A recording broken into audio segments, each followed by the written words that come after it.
Hey everybody, welcome back to another episode of Not Your Average Podcast. Today, we watched a movie that was so shallow, it might as well have been a puddle. We watched Shallow Hal. Movie starring Jack Black from 2001, Jack Black and Gwyneth Paltrow in it. Of course, I couldn't watch this piece of crap movie by myself. Along with me is my co-host, Adam Janketic. Yeah, I've been upgraded to co-host. And yes, that was a legitimate quote of the shallow puddle. Yes.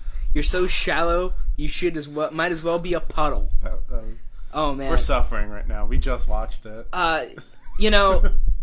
Something that holds you through this movie is that I thought it was going to end probably just over halfway through this movie. It felt like it was coming to a close, and then the rest of it actually pained me, physically.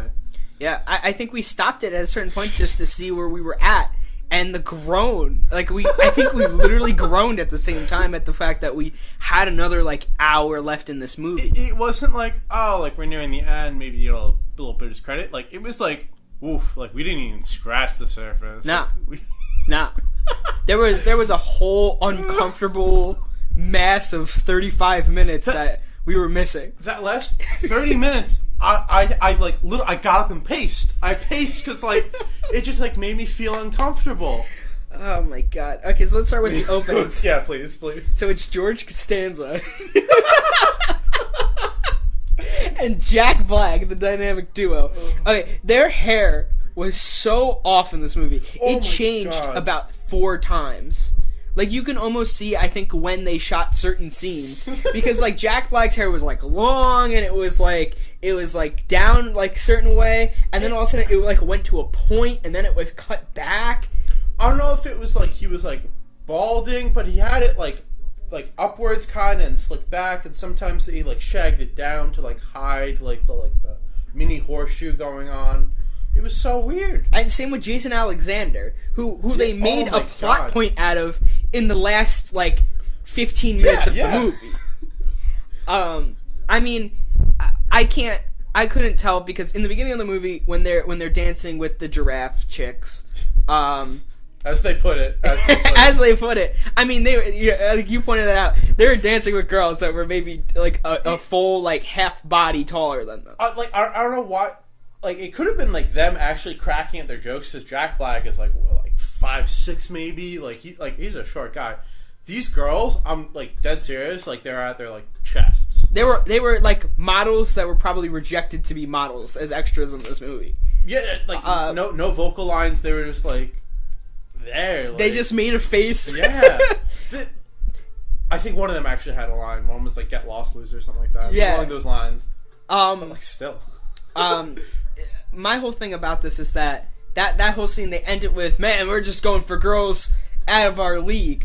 And they're why, they have a lot of moments in that movie where him and Jason Alexander, Jack Black and Jason Alexander, kind of, look at themselves, and they're kind of I mean, come on, look how old we are, guys. But I think that Jason Alexander, he's got to be a solid 7-8 years older than Jack Black is. Yeah, I think so. Right?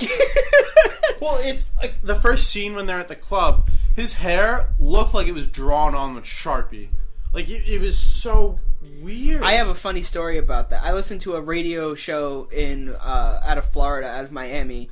It's a sports radio show on ESPN, and he said that the host of it, Dan Le Batard, was actually making fun of Charles Barkley for taking this thing. He's like, yeah, they saw this thing where, he goes, I used it when my hair was thinning, that it's just pretty much hair in a can. It's like charcoal in a can, and you just pour it onto your head. And it kind of sounded like an outdated thing. He was like, is that an outdated thing? Is that So I think that's what he had on. But they made it a plot point. But they never, until the end of the movie, they never brought it up. That was I think 15 minutes left. You saw trail lines, something. Track lines, and Jack Black was hey, you got a little something. He said you need to put more sod on the fairway. A little bit more sod on the fairway is what he said. And then after that conversation, he's like, what do you mean? And he's like, so what are you doing now? That could have been like a little inside thing they had, or But it wasn't until the last 15 minutes. Yeah. It wasn't prevalent through the movie. Okay, so this movie, let's get what it's about. This movie is about Jack Black's character, who's going as Hal. He's going through life and he's striking out with every single woman that he ever comes in contact with. Well, because he's aiming for like 9s, 10s the whole. And looks, he's getting broken up with from people around him. Like a lot of people, the one girl that he went out with across the street from him or whatever, across the hall from him. Yeah, across the hall. Yeah. She was like, "Oh, I'm not attracted to you like that." That was a real line. I think like 20 minutes. Yeah. It's like the language in this movie sounds so old. Yeah. I mean, it's 2000s, but like. I'll get into later what else. This was made by the Farley brothers, and I'll get into what else they made later. God. And you're gonna hate it. You're gonna squirm. But the fact that just the language in it is so old. Like he says some things. Like when they first meet and they're sitting at the diner. When he's sitting at the diner with Gwyneth Paltrow, and he says something like, "Oh, you're into helping people," and he says something audacious. Doesn't he say like? He says like not coolidocious. It was like super audacious or something like that. I can't put it like that, but basically at least super audacious. It was some weird term that seemed outdated. Which I mean I get it. It's 18 years later, and that was probably made in like the late 90s anyway. Because it has like it looks like it has the same lighting as Mr. Deeds. You know, literally, I put it up on the TV and I was like. Oh, maybe it's a bad copy, and Andy just goes, "No, that's the movie." That's how it was made in 2001. That's it. I was like, "Oh boy." But Hal or Jack Black's character has to he's running through life, and he ends up meeting Enlightenment guy Tony Robbins, who's a real person, who's a real public speaker. Oh, Adam did not think he was a real person. You were unsure. I'm like... I was actually unsure. I was like, oh, I'll do a bit for this whole podcast, or I'll just say Tony Robbins. I keep calling Tommy Robbins. Too much Tommy Wiseau in the mind. Yeah, right. I keep calling him... Every day, man. Every day. I gotta pray to him. But Tony Robbins, who just he had so many books out, Enlightenment books. Yeah. I was like, oh yeah, I'll just say one of his lines after every single time we complain about the show or complain about the movie and something that it did. I'll just be like, "You are who you are." It's these weird quotes like that are sentimental crap. You know? It's just everything is everything. It's yeah. No, that's seriously a lie. It's everything is everything as long as you perceive it is. And I'm like, that might have been what he actually said. His top quote might actually be what he said to him in the movie to put a curse on him or whatever. Well, yeah, they were trapped in the elevator and he, faux hypnotized him by screaming at him. Yeah, that was a little by weird. Grabbing him by the shoulder and screaming at a pantsless Jack Black. Because they were in that elevator for days. You saw the clock spin around the clock tower. To show. How did they get out? That wasn't shown either. All right, so they're in the elevator, and to show that time was passing, a lot of hours passing, it was just this random clock tower that just zoomed time with a time loop of it becoming dark and then becoming day again. Yeah. So I don't know if they spent the night in there, cause what? They were sweating their asses off. Yeah, and then they were declothed. Jack Black comes out fully suited up, pants on, everything, out the door with perfect hair. I was I like that after he comes out and he's under the trance that he sees ugly women as beautiful, as their inner beauty. But the thing is that the first girl he meets, whose sole purpose of the movie is to come back later in the movie. That's her sole purpose. That first girl that he meets that he shares the cab with, whatever her name is, Meredith or whatever it was. I think it was Caitlyn Jenner. No, oh jeez, no, please. Right, regardless. But he sees this girl as beautiful, and he asks her "Oh, do you model?" And they're all freaking out. But that girl, she's only there as a plot point for a later time. Yeah. She's perceived as nice because she was gonna give him the cab, and we don't know anything about this girl. Well, the whole she tells him she's not dropped. Did she? No, she took off a year of school to help her like sick grandmother, and that's like that's the charity. That's the charity, right? I put my dying grandmother in front of myself. But like how? I don't know. That's not enough. That's not enough to ensure inner beauty. Because honestly, like, he'd be going around. Because then why doesn't he see beautiful people as ugly? He did at one point. Remember, Williamsburg, the guy who sold his company. He was with the girl, and she looked like all wrinkly. But then, like, in the car, she was this young girl who like married him for his money or whatever. You remember that scene? With the guy with the spina bifida. Yes, the spina bifida. Oh yeah.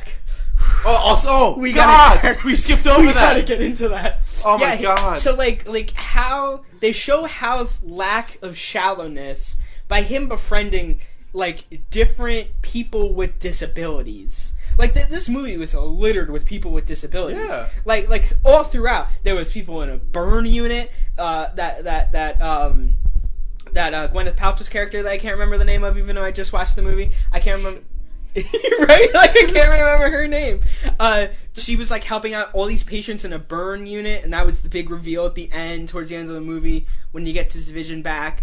There was the spina bifida guy. There was, the waitress, or the maitre d' at the restaurant for when his vision goes away. Yeah, she was, like, an obvious one. Like, it was literally just a man with makeup, a dress, and a wig on. They could have done anything there, and they chose to do that. They chose to just like have like an extra, like shave his beard and put on a wig and like a tank top and makeup, and that was it. that was like the big reveal of like, oh, like Shallow Hal like got like his trance. Look, his trance is gone. Now he's seeing this buff dude as a waitress, and he knows something's wrong. Oh my god. I mean, it's one thing to be shallow, it's another thing to be stupid. Because he was stupid. Right? Like, alright, what's Jack Black's character ever gonna be besides, like a Adam Sandler type character, a Will Ferrell type character, where it's like, oh, like, subpar average, like, putzing around life? Oh, he's actually funny. That's the difference. No, Will Ferrell's funny. No, but, honestly, alright, ready? There's, like, me and Andy were actually, like, snickering on, like, Jack Black's, like, it seemed like impromptu jokes, though. Like, he was just, like... There was so many jokes. And they were good! There were so many jokes, though. After every line. Oh, I think after almost, like, every other line of dialogue, I think, like, whoever directed this was like, you put in a joke. Yo, put in a joke.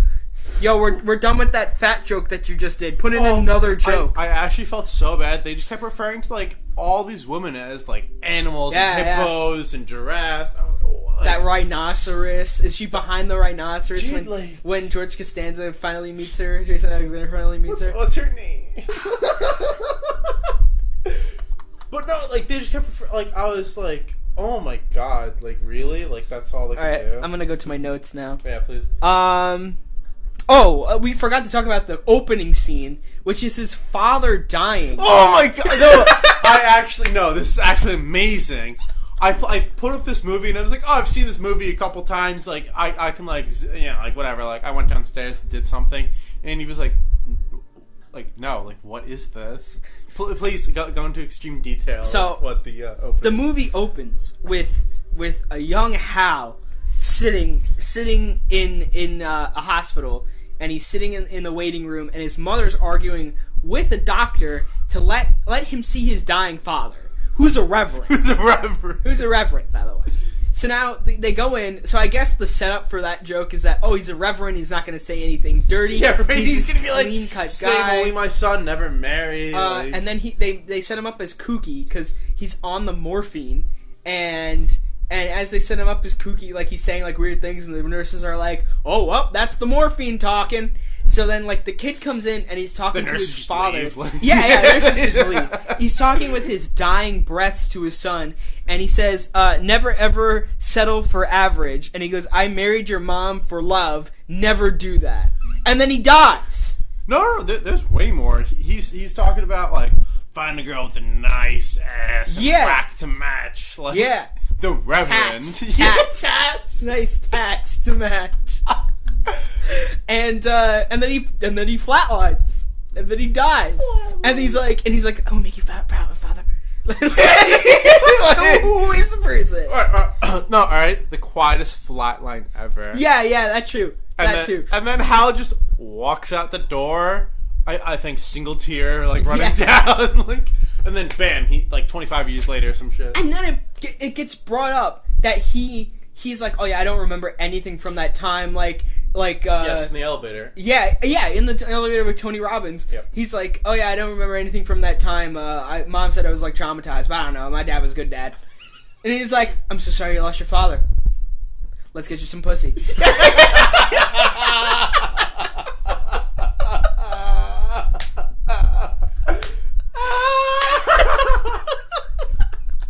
And that's it. That's it. Never comes back up in the movie again about his father. Never is like, I proved you wrong, Dad. Like, it's like he like drives off with whatever her name is in the car. That ending was also like, all right, we'll get to that later. That's a whole nother. Yeah, I also like how the whole in the second half of the movie, after Jason Alexander gets the curse removed, when he goes to Tommy Robbins and is like, hey, he's gonna lose his job, so you better undo this curse. And he's like, he's gonna lose his job? I can't do that to him. Let me reverse it. And he goes like abracadabra, and it's gone. And the whole thing, like after that, they're trying to find Tony Robbins again, and they just don't. Yeah, they like a quote is like, oh, I guess he's a hard guy to find, even though they ran into him like 3 separate times. Yeah, he ran into him in an elevator. The other one went up to like a church he was coming out of. I heard church bells. Yes, I don't know I did hear what church the bells. hell building. It looked like a Capitol building. It was like what I couldn't even see the top stories. Like 7 stories. Like, yeah, I don't even know if he owns. I guess he's one of those church guys. Is he a Joel Osteen? Is that the? I think he might be. I guess, but like his. And then he's gone. So they must have like ran out of funding to bring him back into this movie, I guess, because they were like, oh, we shot all our scenes with Tommy Robbins. Right? Like, Tony Robbins. I'm never gonna get that name. And then I think he's just like, oh, I gotta catch my plane. Like, and then he proverbially left the movie. That was his flight out of the movie.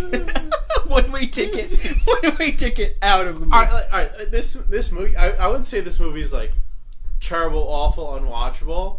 I wouldn't recommend this movie to anyone. Well, the thing is that it doesn't age well. And I get that like 2001 was like a different time, but there's some jokes in here that were it's just a constant hounding of people that are different. And the 2 main characters are like fatter older guys. Like, would you ever want Jack Black hitting on you? No. But like the thing is that like, you know, like at least Jack Black's kind of aware of it, and Jason Alexander totally isn't. Oh my God. And I would like to be like, oh, there's no people out there, because there probably is people out there that think they're hot shit. But like the guy's trying to be a bachelor when he's like 40. Because Jason Alexander had to have been at least like 40, 45 in this movie. Yeah. Jack Black in his probably mid-30s in this movie, I'm going to guess. Yeah, probably dead on 35. But like at least Hal has some awareness that he's not hot shit, whereas Jason Alexander just doesn't. Also, another thing I want to point out, in the beginning, he's like, oh, like blah blah blah, why can't I get all these girls? And he's going for like, you know, like girls out of his league. My bad, lost my train of thought. And then he like falls in love with this girl, and then he immediately was like, oh, I don't want to see her, she might be ugly. Like, I didn't like that fact. What? Remember, he got out of the trance and he like saw the girl, and like and he was like, oh, I can't see her, I gotta go, and put Vaseline in his eyes. Yeah, okay. And didn't want to see her, even though he like genuinely had feelings and like loved her. Like, it made me feel like, oh, like because I like felt like the character should have turned like a new leaf almost after finding out that fact. They made him like this shitty scumbag, like oh, like I'm gonna be sick and dodge your calls. I'm like if you love this girl, just to expand out 40 more minutes. Of the movie. Like I mean, the Farrell brothers come and say like that's our deep thought. Like we tried to make this movie different than the rest of our movies were, which were all comedies. But I don't know if I believe that. I feel like that this movie was offensive at the point of being offensive, and it tries to hit you over the head with there's different people than you out there, so like you can make fun of them all you want, it's not gonna hurt their life. Meanwhile, like when these people get called certain things, or when Hal doesn't recognize them, they seem visibly hurt. Yeah. like he really hurts some people in this movie when he doesn't recognize them. Yeah, Jack Black just whizzes by Jenna Paltrow, and she's just like, what'd I say? Jenna, shit. Anyway, whizzes by her with like the trance offer, and just gives her like a little, hey, what's up, and then calls her cell phone. Oh, there was so many. That I like felt so awkward. We openly cringed for a good portion of the that second half of the movie was all cringe. It really was all cringe. Like literally calling her, be like, "Hey, like sweet cheeks," or like whatever. Yeah, and he's like sexy talking to her, and like she's like, "Are you mad? Like what? Like what do you mean?" Like, and I was like, "Ugh!" I mean, I don't understand how you couldn't notice her, because she didn't. I don't think she looked that different. She had a fat suit on. Yeah. Lord, if I... Gwyneth Paltrow, by the way, that was Gwyneth Paltrow. I thought that was a different actress. When, originally seeing this movie, when it played on Comedy Central 25,000 times in, 2004, I thought that was a different actress. It wasn't. That was Gwyneth Paltrow with a fat suit on. And I think, we were talking about this, I think the mom even had a fat suit on. Yeah. Because when we see her later in the movie, she transformed, I vaguely remember hearing, a behind the scenes of her, complaining that the fat suit was so awful because they shot in, ponds and stuff in California, in the middle of summer. Oh, this went to it was on Princeton, on the Princeton campus. Yeah. There was some beautiful places that I was reading that this shot took place. In the beginning of the movie when Jack Black is dancing, oh my god, it looks like he's just air motorboating. Yeah.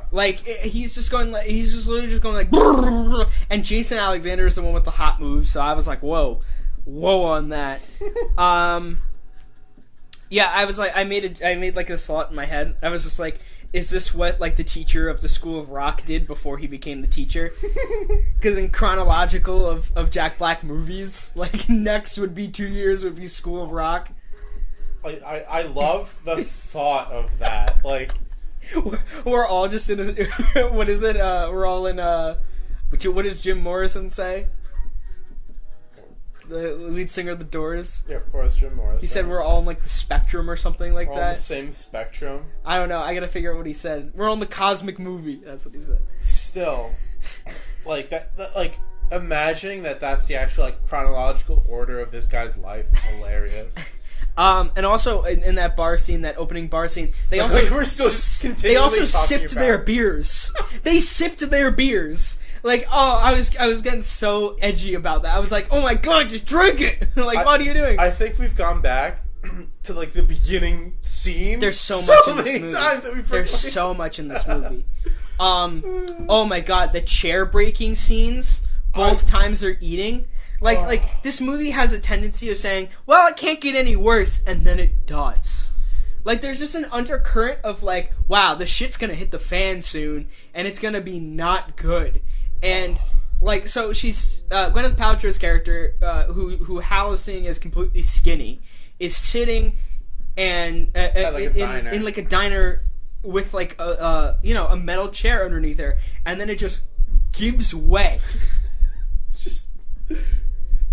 no warning, no whoa, just boom, boom, 2 second CGI scene. Yeah, and he's like, oh my god, are you okay? And he's like, what do you make these chairs out of anyway? And he goes, metal! No, steel! Yeah, he's like, what are these chairs made of? The guy just looks at the chair and he goes, steel! He just looks at it that's what you make the chairs out of. He just goes, welded better. What? Oh man, this movie is too much. And the thing is that we're laughing at it, and the Farrell brothers or Farrell brothers, however you pronounce it, maybe see, look, it was funny, but for the wrong reasons, it was funny.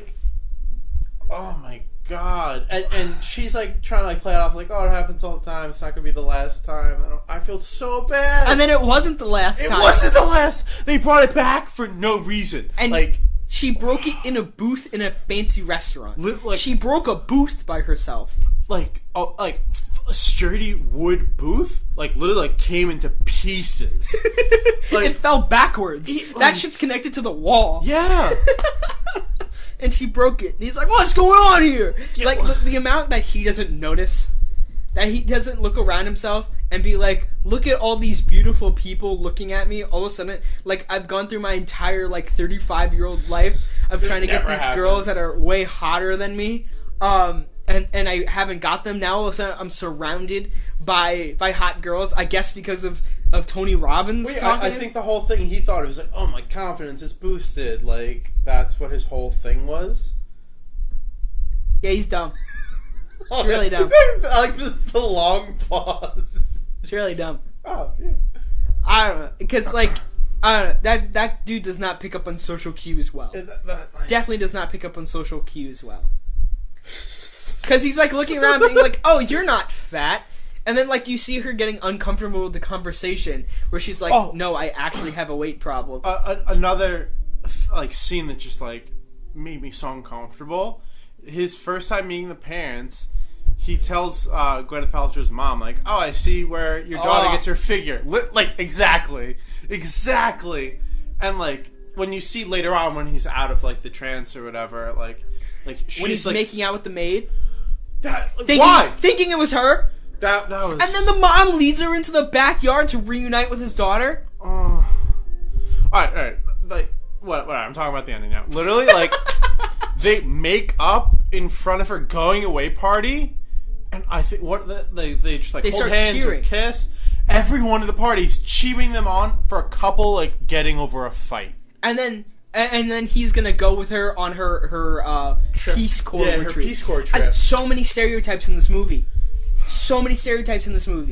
The fat girl is sweet and she takes care of children. How could you not love her? Like, she breaks chairs all the time. Like you know, she goes into the restaurant and like she orders like a huge meal. Like, I know fat people. They order regular meals. Yeah. They might just have a glandular problem or different like family hereditary problems. She was like ordering like she was like, oh yeah, I'll get like 2 pizza burgers. Yeah, she was like 2 double pizza burgers, chili fries, a triple malt shake. Like he was like, oh yeah, hey, like it seemed like that she was always indulgent. It was like her own fault for being fat. Yeah, and it's his problem that he needs to look past. When it should be like, nah, like, she's just fat. She's not indulgent. Yeah. Like, there's a lot of finger pointing and fat shaming, I feel, that people will be like, oh, that's not fat shaming. Like, when they walk into the park when she first meets Jason Alexander, and he's freaking out, and he's like, oh, hey, honey, do you want anything? And she's like, yeah, get me the nachos with everything on it, and, like, a Diet Coke. I was like, oh, my God. That was, like, actually happened. That made me cringe, man. That was, like... Just so many moments, so many bad moments in this movie. Like, and I'm gonna be driving home after this, thinking about those moments, and I'm gonna be like, I'm ashamed that I couldn't remember them. It was maddening. It was so maddening. And then, so his guy, like, I didn't understand this point. So he gets this Tony Robbins hypnosis, where he can see people who are ugly or disfigured as perfectly fine. But then his friend with spina bifida, who they meet at a bar, who's completely, like, gross. He's like, sup, how's your panty line? Like, he's saying all these lines. I'm like, what the fuck? With his, like... As he has to, like, crawl, like, he has to, like, crawl on all fours. Yeah, because he's a little, like... And that man is like, actually disabled in real life. Yeah. That's a real person. Yeah! Yeah. Nah, I just making sure. But, just... That whole thing where... So then we're going on a double date later with him and his girlfriend, and all of a sudden he sees the guy as the spina bifida guy. He doesn't see him as, like, a normal dude. Well, like, I think... No, because remember in the beginning, it was Jack Black and Jason, and Jason was like, oh, I don't like this guy. I can't remember his name off the top of my head. The spina bifida guy. Mercutio. Oh, okay. I thought you were talking about Jason Alexander's character, who had a name from Shakespeare for some reason. Yes. Anyway, he's like, oh, like look at this big guy because he walks on all fours. He rules the world, or something along those lines. And then, well, the thing is that he walks around and gets all the women. Yeah. Like he's constantly surrounded by women in this movie. Even when he has a girlfriend that he's going out with, he's dancing with Jack Black's girlfriend, with Gwyneth Paltrow in the movie. And then when it's done, he gets swarmed by women, as to be like, look, this guy who's disabled can do things. Like, again, another stereotype.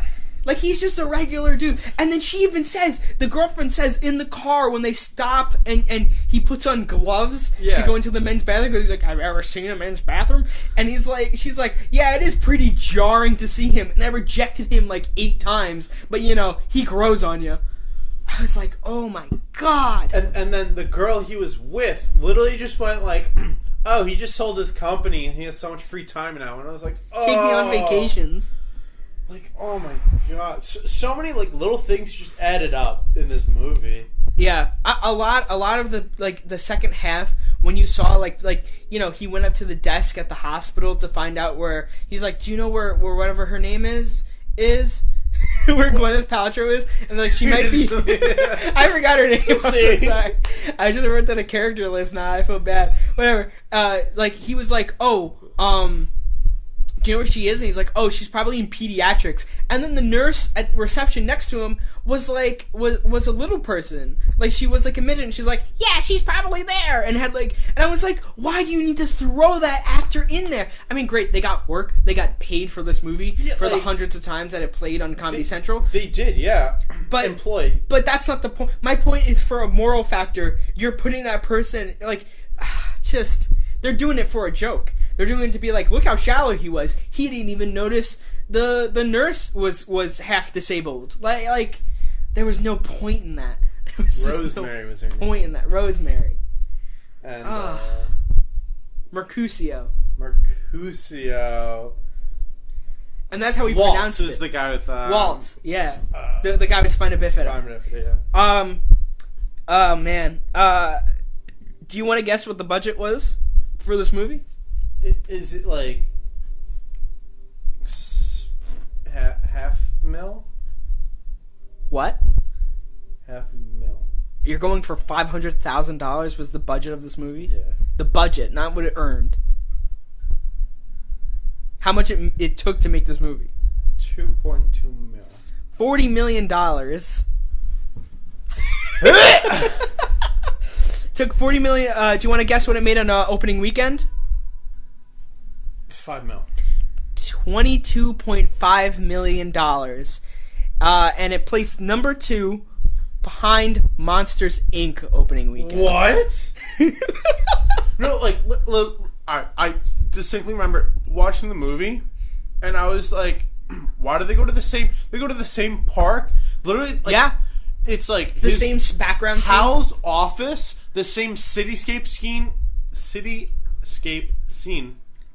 as like a transition thing, a park, and I think Rosemary's house, and that was like the locations. That scene where they first have sex. How edgy? I didn't look up if this was PG or not. I didn't look up if this was PG-13 or not. But like Gwyneth Paltrow in Hot Buddy, Gwyneth Paltrow, she walks up to the bed and then takes off her bra, and we were like, what? And then she starts taking off. I think the panties went like drop below, like the butt cheek level. Yeah, we were like, oh my god, what's happening right now? No, I don't remember that because I would have. I don't remember that at all. Like, it probably got cut from Comedy Central. That's why. I wouldn't doubt it. Yeah, maybe it was on at 2:50. Yeah, we watched the censored version. Maybe we. Oh my god, we totally forgot about that. Every hot girl in this movie, like, was not wearing a bra. And you could see nipples through the shirt. Literally every scene. I think every scene there was nip. Like, it was insane. It was insane. Oh, her neighbor Jill, literally, she wore like a mesh shirt with nothing underneath it. No. Like, and then when she wasn't, she was wearing a tight tank top. And let's get into the fact that Jill gets jealous because he's dating a fat chick. That was so confusing. And she's like, oh, so she takes him out to dinner. after, so this is when like him and Rosemary are going through hard times. I could have found Rosemary halfway through the podcast. Why not? You brought her up, but you're just watching the movie. I could have. There were so many things we were focusing on. Sorry. Characters' names. Oh man, minor. So Jill, the next door neighbor who breaks up with him in the beginning of the movie, she starts to turn around when he starts dating Rosemary. Which was like, I guess, seen as jealousy because she was like, I guess she was starting to come around, you know, because he was showing how sweet he was by dating this fat girl, but it wasn't put in like a nice way. He was like, oh, I thought you were all about my looks and blah blah blah. She literally was like, oh, these girls you've been hanging around are ugly, so you don't care about appearances. That's nice. It comes off so weird. That showed me that you grew up. And he's like, yeah, I can't do this. And then he leaves. Goodbye. Like, wait, no, he doesn't. Because he says, what does he say in that scene? He was like, there's a crossroads. He starts having that monologue where he's like, there's a crossroads between whether a man can choose many women or he can choose one woman. And then he just stops and goes, are you in panties? Like right now? And he's like, no, what am I doing? Has an epiphany in the middle and says, are you wearing panties right now? By the way, Jack Black goes on to do School of Rock 2 years later. Like, right after this movie comes out, he's hanging around a bunch of kids. Jesus, man. Just heavy on the insults. Just. I think every scene there has to be at least 10 insults at each other. They like Book of Mormon. They just hit everything. Like everyone's getting. At one point he calls George Costanza. He calls Jason Alexander, and he's like, "Hey, you mud butt" or something like that. He said like, "You mud pig" or something like that. I think it had to have been like dick mud or something like that. Yeah, it was like mud. Nah, he mud didn't dick? say. Nah, he was like mud. Mud dick sounds right. Mud dick. It sounds right. Dick. I repeated it and I didn't write it down. I'm in remorse. There's a couple of scenes where I repeated the line that they just said, and then the actor, like, their response was to repeat the line. Like he said something to Rosemary. Oh, it was the line that we were talking about before. It was like super ocious or whatever. Yeah. And she was like, super ocious? I was like, oh my god. Yeah, just very weird written dialogue in this movie between everybody. What other movies did the? Okay, so the Farrell brothers. I don't know how to pronounce it. The guys who directed this movie, they made Dumb and Dumber, Kingpin, Hall Pass. What? Yes. Oh, it goes on. Me, Myself, and Irene. Stuck on You, Osmosis Jones. They did animation as well? There's Something About Mary, Fever Pitch. They've hit like romantic comedies. Yep. The 2007 remake of Heartbreak Kid, The Three Stooges, and Dumb and Dumber 2. That's what's on their resume. And a lot of critics. It's not an impressive resume, though. I mean, it's mostly comedy based. It's romantic comedy or comedy based. And I mean, I've watched most of these movies, and they're way better than this movie did. Oh yeah, no, absolutely. But what I can't get past is that this movie did so well. Like, this still has a 50% on Rotten Tomatoes. It's criminally insensitive. Like even with they're trying to say like, you shouldn't shame people. Like, the overall message is trying to be sweet and deep and like showing like this shallow person along the way. They rip on people. Everybody. Openly, everybody. Not just people with rape problems. Like, they rip on disabled people. They rip on children. Like, that was the whole burn ward thing was... Oh my god. So the culmination of the movie where he's looking for Rosemary to go apologize, he goes back to the pediatric. Meanwhile, like, he's meeting people in that second half of the movie when the curse is done, and he's like, "Who are you?" Because they're like, "Hal, hey, what's up, man?" And he's like, "Who are you?" And like, it's like, okay, I get it. They're fat, but they're not. Doesn't mean they're unrecognizable. No, even like there's a Hawaiian who, like, obviously, like, they went to like the stereotypical, Lee Boy. like, yeah, Lee Boy. But yeah, they like he was just like that was like the 8th person. Yeah, you couldn't recognize like the Hawaiian guy. He was wearing a Hawaiian shirt, like the same Hawaiian shirt in both scenes. And I like how at the end of the movie, when he goes up and he's talking, so he goes back to the hospital and he's looking for her in the pediatric level after he talks to the little person nurse that we just see for the first time ever. And he goes up to pediatrics and a little girl standing there and she's like, "How?" And he's like, who are you, little girl? And he's like standing like dead faced, and he was like, she was like, "It's me, Cadence." And he's like, you see like the color drop from his face, and he's like, oh, hey, Cadence. Meanwhile, like the beginning of the movie, he's like, "You should pose for pictures. You should be in magazines." And then like he's like, "How you doing, honey?" And he gives her like a hug, and then it cuts the camera, and she's got like half her face is burned, and like patches of her hair have burned out in the back of her head, and it's like pediatric burn unit. And I'm like, there's no reason for that. Like, it just makes him look more like an a-hole. That's the whole, like, literally my whole thought was, like, he didn't change at all. He just, like, seemed like this douchebag the whole time. That's his awakening in the last 5 minutes. It feels rushed. It feels like there's parts of this movie, like the whole part where he's making Rosemary feel good is all a waste. Yeah. Because he's gonna revert back to his regular self once the curse is broken. You're calling it a curse? I guess so. I don't know what it is. A trance, whatever it is.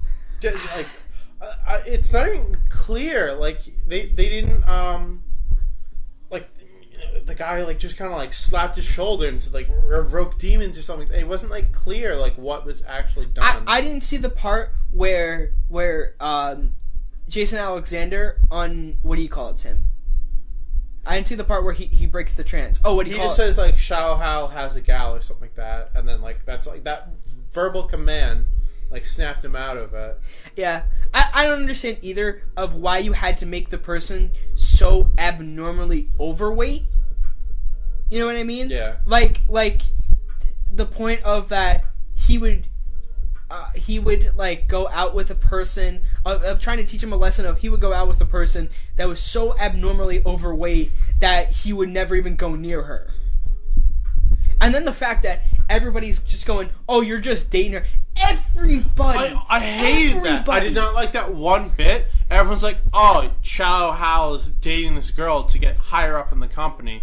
Even though, like, he was, like, proficient in, like, you know, business, and he was trying to help the company and, like, all this stuff. And all his friends are like, you know, even though they cut off most of his speech of what he had with her father, who was his boss. Yeah.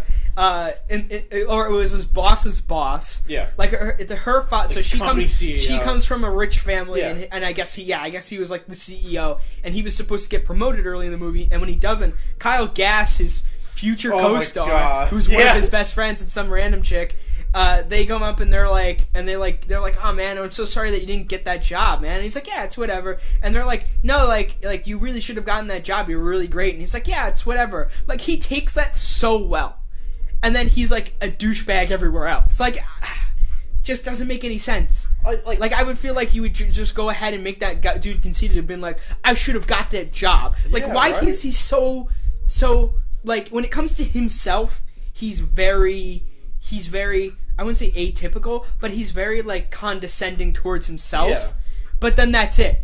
But then he's like, "I could get any girl in the world now. That's all that's been stopping me."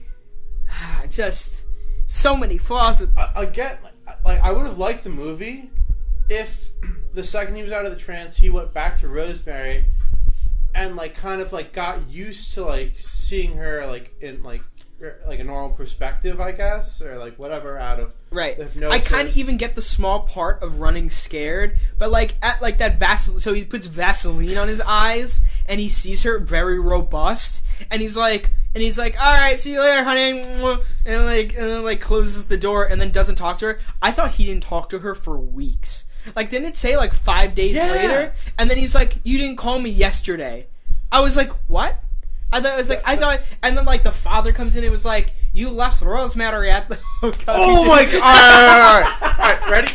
So literally, the father has this Irish accent, and like 3 like sentences in, I just look at Andy and go, Andy, that's a fake accent. I'm telling you right now, that's a fake accent. He goes like, really? He sends another line and he goes, wait, no, I think that's a fake accent. So his real name, the actor's real name, is Joe Vinitarelli. And so he's like, oh, so he's Italian. I'm like, not only that, his other roles on his Wikipedia page say that he's played an Italian mobster role. So they cast him as a CEO of this company and trying to be a hard ass. Why did they cast him as an Irishman? And he is is Rosemary even an Irish name? That might be an Irish name. Possibly. No, but and what was her last name? It was something with an S. It was like Stevenson or Shanahan. Shanahan. Okay, that's Irish. Yeah. Obviously. There was no need for that dad to be Irish. You don't give him an accent. Like obviously you don't have like a heavy, thick Italian accent. And he had to carry the shillelagh. He had the shillelagh in every scene. He was like pointing at people and wagging it around. I was like, oh, like they're trying to force this for no reason. I think it was a distraction. I think that's what it was. There's a lot of points in this movie that, because when Jason Alexander shows his tail. Well, like that was like. And near the end of the movie, after he pulls him over, and he's like, "Yeah, maybe you're right. Maybe me bitching about you dating a fat girl was like not that great of a thing to do as a friend because you were happy." And then he's like, "Oh, by the way, I got a tail." And he's like, "You got a tail?" And then he shows him the tail, and it wags. And then we don't see that again until he wags his tail at the end of the movie. He like goes up through his pants. He goes up to this girl, and he's like, "Oh, you like dogs, huh?" And she goes, "Yeah, anything about dogs." And he just goes, and like wags his tail. And he was like, "Hey, want to go get drinks on the other side of the bar?" So I could show you my tail. It feels very Louis C.K. Feels a very, very Louis C.K. situation going on there. Oh man. Too funny. Oh, man. So this movie, it did win some awards. It won 2002 Teen Kids Choice Award for Best Comedy. Literally, Gwyneth Paltrow, I saw bare ass. This won a teen... in a thong! We saw her in a thong in this movie. And she derobed herself. Yeah. Literally. Off like a little like nightgown onesie. This won a Teen Kids Choice Award, so that's due for Best Comedy. And then Gwyneth Paltrow and Jack Black both won individual awards for Best Comedy Actor of 2002. I guess there was nothing going on in acting. I guess not either. I wouldn't even rate this as a kids movie. Oh, no, not one bit. Their whole goal is to get women. Yes. But no, a lot of the not even directed towards us. It was directed like so heavily in the 5-year time span of like prior. Like there's so many like old references. Yeah. Like he says, like when George Costanza is complaining about his perfect girl, and he's like, oh, he has her boobs and her face and her ass and this, and he's like, oh, and if she looked like what's her name?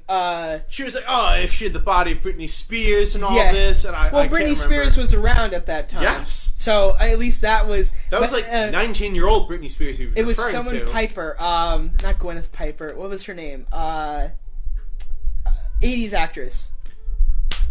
Lost. No, he name dropped like 8 girls. Yeah. It was like her teeth and her eyes and her hair. Who I knew like 2 of. Same. I knew literally like 3 of, and I'm like, huh, that's an old reference. Yeah. That's like a late 90s reference. Just crazy insane. This movie was just crazy insane. I think just in terms of just insensitive, criminal. Criminal. Like if that like got like fresh released, it would basically be shown to like. Oh no, it wouldn't make it. I'm surprised it made it when it did. I get like we were from a different time back then, and we made fun of different things. Literally 20 years ago, just about. Right, but still, even then, it makes fun of handicapped people. It makes fun of little people. It demeans them. Yeah. It demeans them. It's like you know, even when he keeps on saying, "Oh, I think you're beautiful. Oh, I think you're beautiful." What do you mean? You're not fat. Blah blah blah. It demeans them. It demeans people who have weight problems because they can't take a compliment. Gwyneth Paltrow did really well in portraying like like that feeling of like no, like don't say like I'm like and so I think skinny and Jack beautiful. Black did a good job acting in this too. But like the way she was like, oh please just like don't say that, it makes me feel uncomfortable. Like I know what I am. That was like that I did like that. That was done nicely. Yeah. But I'm not sure if that was the writing. I think they hit some critiques, like, you know, when they're ordering food and he's like, oh, a girl who orders a real meal. I really like that. I like that part. And then, but then she out eats him. Oh, and then she gives it to the homeless people. And then the homeless guy goes, pussy! Yeah, she's like, big boy can eat or something like that. And he's like, pussy! I think we actually were just on the Oh floor. my god. That was so funny. My god, there's so many things. Like I honestly could say I'm going to recommend this movie. If you're not easily offended, I would recommend this movie. I because would not. There's so many jokes. I would not. There's so many. I'm tired. Like, we were physically, like, we took, I think, a 40-minute break before we started recording this. Because it was so draining. It was actually just draining. It was mentally draining. Not like the first half, totally watchable, entertaining, lots going on. The second half was just like cringe and long, and I didn't like it. Was oh man, well we forgot scenes. Oh yeah, because like I remembered some scenes. I remember when she fell through everything. Yeah. I didn't remember them going up skiing to the cottage where they meet like the old boyfriend and he sees them as hunky. I don't remember that lead up to the ending. All I remember about the ending was that Jason Alexander has a tail. That's all I remembered from that. But, like, even at the end, when he finally accepts her for who she is, and he's like, I'm going to accept you for who she is, I'm for you, who you are. I'm going to the Peace Corps. I'm going to the Peace Corps with you wherever you're going. And then he tries to lift her, and he can't lift her, so she carries him out, and then they get into the car, and she gets into the car, and the car, like, goes up on one side. Yeah, like... Which wouldn't happen. That wouldn't happen in real life. Oh, man. Oh, the canoe. Oh, my God. The montage love scene where they're going on a series of dates. But it was just making fun of fat people the whole time. Because, like, the canoe was, like, comedically, like, 90 degrees. Again, a lot of distractions. There's a lot of distractions in this movie. Jason Alexander having a tail. The whole... No, but it is. But it was a distraction from the further point. They're like, what's wrong with Jason Alexander besides the fact that he's old as fuck? Like you know, and he's got like plugs in his hair, and he's dancing with women that are 20 years younger than him. Oh man, just what was the other distraction? I'm trying to remember what there was a bunch of them. There was so many of them. Didn't they have like a famous person or two kind of like a PR scene or two? I think just Tommy Robbins. Tommy Robbins. Tony Robbins. Tommy Wiseau shouts out. Oh man. Just. Whew. That movie was terrible. Again, draining. That break needed. Yeah. I actually. We took it halfway through the movie. When we looked and we saw that we literally had. Because this movie is an hour and 53 minutes long. It's an hour and 53 minutes long. We were like at 90 minutes. We were maybe like just over an hour in. We were probably at 90 minutes because I'm so used to these movies being 90 minutes. Yeah. And we looked and we were like, we need to walk around. Like I said at last episode, I was like, I'm never going to watch a movie in a full night again. And Adam was like, I understand now. No, like we took a break. I made some phone calls. Like we did other worldly things, and like we're like, did we make a mistake pausing this? I don't want to hit the play button. Right. Oh man. Whew. Oh. Draining, man. It really was. I mean, you know, Jack Black goes on to have a decent, like an illustrious career, I would say. You know, he's found work. Kung Fu Panda. But he's found work up until now. Kung Fu Panda. He's found work from 2001 through now. You know what he's doing now? I think he's doing more Tenacious D stuff. I think he's actually writing more songs. I think I heard about that. And they've toured. Oh, yeah. Gwyneth Paltrow, no clue.